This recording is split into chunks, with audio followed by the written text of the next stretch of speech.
Baiklah, saya Nurul Fadila dengan NIM 210405-017 ingin menjelaskan tentang karakteristik tanah, jenis-jenis tanah di Indonesia, serta pemanfaatan dan pengelolaannya. 1. Tanah Gromusol. Tanah Gromusol tersusun dari batu kapur dan tufa vulkanik yang sudah mengalami pelapukan. Karena itulah bahan organik yang ada dalamnya sangatlah rendah sehingga tidak cocok untuk tanaman. Warna tanah ini netral dengan tekstur kering dan mudah pecah, terutama pada musim kemarau. Manfaatnya itu ditanami padi, dan ketika musim kemarau lebih cocok ditanami palawija atau singkong.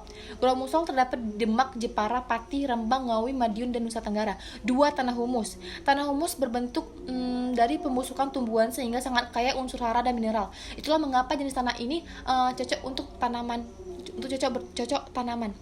Warnanya kehitaman dan banyak temukan di daerah hutan. Manfaatnya yaitu penyediaan sumber makanan bagi tanaman, mikroorganisme, dan berperan bagi pembentukan struktur tanah sehingga sangat baik.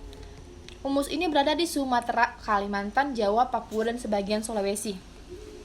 Ketiga yaitu tanah esiptisol, terbentuk dari batuan sedimen sehingga warnanya cenderung kecoklatan, kehitaman, agak kelabu. Tanah ini juga bisa dimanfaatkan sebagai perkebunan seperti sawit dan karet. Tanah ini dimanfaatkan Eptisol ini berada di Sumatera, Kalimantan, Papua. 4. Tanah laterit.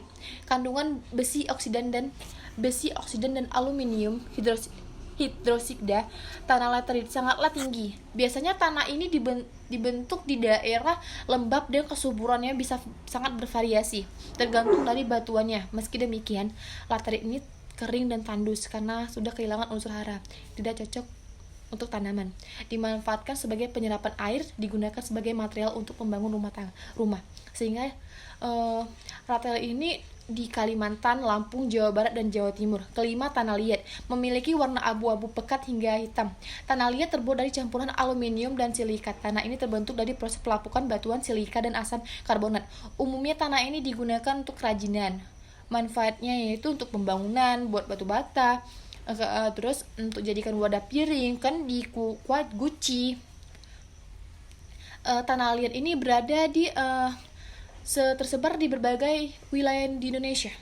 6. Tanah podzolik. Terbentuk karena curah hujan tinggi dan suhu yang rendah, berwarna merah atau kuning dengan unsur hara yang sedikit. Dimanfaatkan dalam bahan untuk karya seni. Podzolik ini berada di Sumatera, Sulawesi, Papua, Kalimantan, Jawa.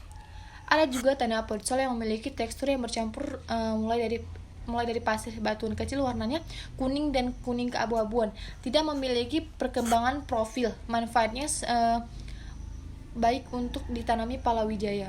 Tanah podsol juga untuk produktivitas hutan.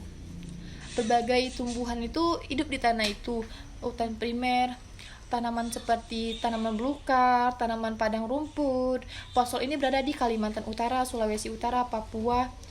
Ada juga tanah pasir yang sudah diolah sesuaikan dengan kebutuhan, bisa dimanfaatkan untuk budidaya bawang merah, cabai, tanaman, buah naga, sebagainya. Pemanfaatannya itu untuk lahan pertanian dibutuhkan agar bisa meningkatkan kesuburan sehingga tanah bisa sesuai dengan apa yang dibutuhkan. 9. Tanah padas. Tanah ini bersifat seperti batuan, tidak memiliki kandungan air.